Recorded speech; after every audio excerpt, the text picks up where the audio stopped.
బోధిధర్మ వన సంజీవిని ప్రేక్షకులకు అందరికీ నమస్కారాలు. ఈరోజు మనం కామన్గా కనిపించే ఎర్ర మోదుగా అంటే పలాస, అంతకుముందు ఎవరూ చూపించినది తెల్ల మోదుగు చూపించాం, అదేవిధంగా పసుపు మోదుగుని కూడా చూపించాం. మీరందరూ నాకు బాగా సహకరించారు, దానికి కృతజ్ఞతలు. ఇప్పుడు మనం కామన్గా కనిపించే ఎర్ర మోదుగుని కూడా చూపిస్తున్నాను. అలాగే తీగ మోదుగా ముళ్ళ మోదుగుని కూడా చూపించిపోతున్నాం. మొత్తం 5 రకాలు కూడా మనం ఈ యూట్యూబ్ ఛానల్లో మీరు వీక్షించబోతున్నారు. అయితే ఈ యొక్క మోదుగుని చెప్పే ముందు దీన్ని ఒకసారి నమస్కరించుకుందాం. ఎందువల్లంటే ఇవి దేవతా వృక్షాలు. ఎందువల్లంటే వాతావరణాన్ని శుభ్రం పరిచే యజ్ఞ యాగాదుల్లో వాడే అద్భుతమైనటువంటి వృక్షము.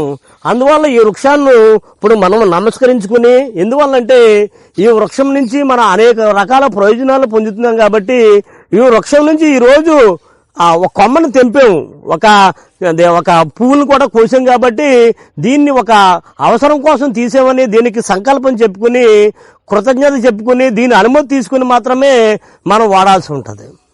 మరి చూసినట్లయితే దీని యొక్క ఉపయోగాల వరకు వచ్చినట్లయితే దీని యొక్క వేరు నుంచి చిగురు వరకు ప్రతిది కూడా ఉపయోగమే.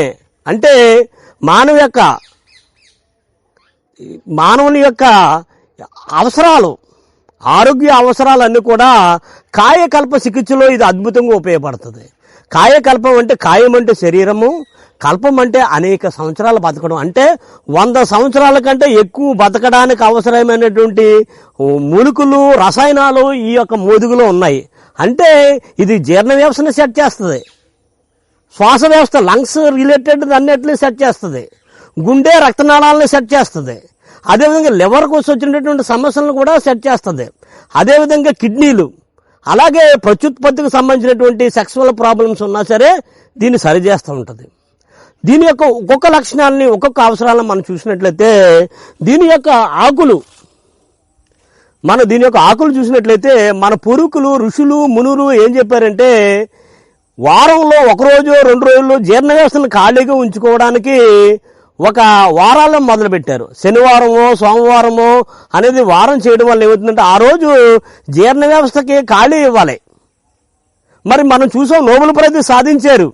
ఏకాదశి ఉపవాసాలకి జపాన్కు చెందినటువంటి ఒక శాస్త్రవేత్త మన యొక్క ఏకాదశి ఉపవాసాల మీద నోబెల్ ప్రైజ్ సాధించి అనేక ఘనతలు సాధించినటువంటి సంఘటనలు మనం చూసాం. మన పూర్వీకులు శనివారమో సోమవారం వారం పెట్టి ఆ వారంలో ఈ మోదుగ చెట్ల యొక్క ఆకుల్ని తీసుకొచ్చి ఇస్తరగా చేసుకుని దాని మీద ఆహార పదార్థాలను వేసి తినడం వల్ల అందులో ఉన్నటువంటి పోషకాలు దిగి జీర్ణ వ్యవస్థ అంటే ఎక్కువ యాసిడ్ రిలీజ్ అవ్వడం, ఎసిడిటీ రావడం, అదేవిధంగా గ్యాస్ట్రిక్ ట్రబుల్ రావడం, తద్వారా మలబద్ధకం వంటి సమస్యలు రాకుండా టోటల్ ఎలిమెంటరీ కెనాల్ జీర్ణ వ్యవస్థ నుంచి అంటే నోటి నుంచి పాయు వరకు క్లీన్ చేయడానికి ఆకులు ఉపయోగపడతాయి. అదేవిధంగా ఈ ఆకుల్ని అంటే లేత ఆకుల్ని తెలంగాణ రాష్ట్రాల్లో నేను స్వయంగా విన్నాను. 20 సంవత్సరాల పరిశోధనలో ఒక ఆమెను అడిగాను, మోదుగు చెట్ల యొక్క చిగుళ్ళు గర్భిణీ స్త్రీకి ఇచ్చినట్లయితే పుట్టే బిడ్డ చాలా అందంగా పుడతారని చెప్పింది. అది మీరు ఎక్కడైనా గాలి మాటలా అంటే నిజంగా చాలా సార్లు మేము చూసామండి, చాలా అందంగా పుడతారని చెప్పారు. అందులో వాస్తవం ఎంత ఉందో తెలియకపోవచ్చు, కానీ ఏదో సైన్స్ అన్న ఉంది, విజ్ఞానం ఉందన్న విషయాన్ని మనకు తెలుస్తుంది కదా. అదేవిధంగా వేరు చిగుళ్ళు, జాండీస్, పచ్చకామర్లు వచ్చినప్పుడు, లివర్ ప్రాబ్లం వచ్చినప్పుడు దీని యొక్క కషాయాన్ని తాగినప్పుడు మనకేమవుతుందంటే జాండీస్ కూడా తగ్గుతున్నట్టు మనకి చాలా అనుభవ విజ్ఞానాలు ఉన్నాయి. నా అనుభవంలో కూడా ఉంది. అయితే సీరం క్రియేటిన్ అనేది కిడ్నీలో క్రియేటిన్ పెరుగుదల సందర్భంలో నేను ఒక ఆయనకి మోదుగు ఆకు యొక్క కషాయము, అలాగే పెద్ద పల్లేరు యొక్క కషాయం ఇచ్చినప్పుడు 3 ఉన్నటువంటి సీరం క్రియేటిన్ 1.4కు రావడం అనేది నేను ప్రత్యక్షంగా నా అనుభవంలో చూశాను. దాన్ని బట్టి మీరు ఒక్కొక్కటి వేరు విషయాలు నేను చెప్పదలుచుకోలేదు, కానీ చిన్న చెట్ల యొక్క వేరుని నమస్కరించుకుని తీసుకుని వేరు గంధాన్ని తీసుకుని ముక్కులో వేసినట్లయితే ఫిట్స్ సమస్య, చాలా విపరీతమైనటువంటి నాడీ సంబంధ సమస్య, ఫిట్స్ సమస్య పోతుందని మరి శాస్త్రాల్లో ఉంది. ఇంకా పువ్వులు సంబంధించి చూద్దాం. ఈ పువ్వులు మనకు విపరీతంగా మనం అగ్ని పువ్వులు అని కూడా అంటాం.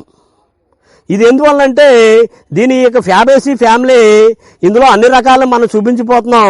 దీని యొక్క ఆకుల్ని మనం తెలుసుకున్నాం కదా, పుష్పాలను సేకరించుకుని నీడలో ఎండబెట్టుకుని దాన్ని మనం కషాయం పెట్టుకుని టీలా తాగినట్లయితే అనేక రోగాలు పోతున్నట్టు మనకు శాస్త్రంలో చెప్పబడి ఉంది.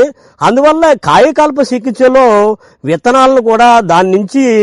విత్తనాల నుంచి మనం దాని యొక్క ఆయిల్ని తీసి మేకపాలుతో చేసినటువంటి నెయ్యితో మనం తీసుకున్నట్లయితే శరీరం అంతా కాయకల్ప చికిత్స అవుతున్నట్టు తెలుస్తుంది.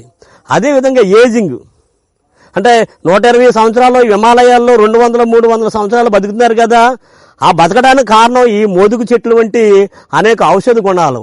ఇది ఏం చేస్తుంది, ఏజింగ్ అంటే వయసు మీరిపోయి వయసు పెరిగిపోయిన వాళ్ళకి చర్మం ముడతలు పడకుండా దీని యొక్క ఆకులు పుష్పాల యొక్క టీని మనం తీసుకున్నట్లయితే మనకి ఏజింగ్ తగ్గిపోతున్నట్టు చాలా పరిశోధనలో తేలింది. అదేవిధంగా ఈ పువ్వుల నుంచి తీసినటువంటి రసాన్ని మనం దాని నుంచి కొన్ని మూలికలు కలిపినటువంటి గోడీలు తయారు చేసినట్లయితే సమస్తమైనటువంటి వాత నొప్పులు కూడా అరించి వేస్తాయి. అదేవిధంగా ఈ పుష్పాలని మనం చూసినట్లయితే మనం చాలా బాధ్యతగా నేను ఒకటే చెప్తాను, ఎవరైనా చెట్లు నాటితేనే దీని యొక్క చెట్ల మీద చేసే టైం ఉంది. లేకపోతే ఈ చెట్లని నరుక్కుంటూ పోతే భవిష్యత్తులో ఈ ఎండేంజర్డ్ అయిపోతాయి. పసుపు మోదుగా తెల్ల మోదుగుని భూతద్దాలు పెట్టి ఎలా చూస్తున్నామో ఈరోజు ఈ యొక్క పుష్పాలను కూడా ఎర్ర మోదులను కూడా మనం తెలుసుకోవడం అనేది చాలా కష్టమైపోద్ది. కాబట్టి ఈ యొక్క ప్రకృతిని కాపాడాలి. ప్రకృతిని మనం పరిరక్షించుకోవడం ద్వారా దానిలో ఉన్నటువంటి ఔషధ గుణాలను మనం సేకరించుకున్నట్లయితే ప్రకృతే ఆక్సిజన్ ప్రకృతి నుంచి వస్తుంది, ఆహారం ప్రకృతి నుంచి వస్తుంది, ఔషధాలు కూడా ప్రకృతి నుంచి వస్తుంది. ఆహారము, ఔషధము, మనం పడుకోవడానికి మంచము, చదువుకోవడానికి పుస్తకాలు అన్ని చెట్ల నుంచి వస్తున్నాయి. అందువల్ల చెట్ల మీద ఒక బాధ్యత, గౌరవం ఉండి ఇటువంటి అరుదైన మొక్కల్ని ఎక్కడ అవకాశం ఉన్నా సరే నాటి పెంచి పోషించి తద్వారా మానవాళి ఆరోగ్యం పొందుతారని కోరుకుంటున్నాను. ఇటువంటి మరిన్ని వీడియోలు, దీనికి పంచాంగాల ద్వారా ఎటువంటి యోగాలు ఉన్నాయి అని మరొక వీడియో ద్వారా దీని యొక్క 5 అంటే చెట్ట బెరన్ని పువ్వుల్ని మనం సేకరించుకుని ఎలాగా నిల్వ చేసుకోవాలి, ఎలా మనం ఆరోగ్యాన్ని పరిరక్షించుకోవాలని మరొక వీడియోలో మనం తెలుసుకుందాం. నమస్కారాలు.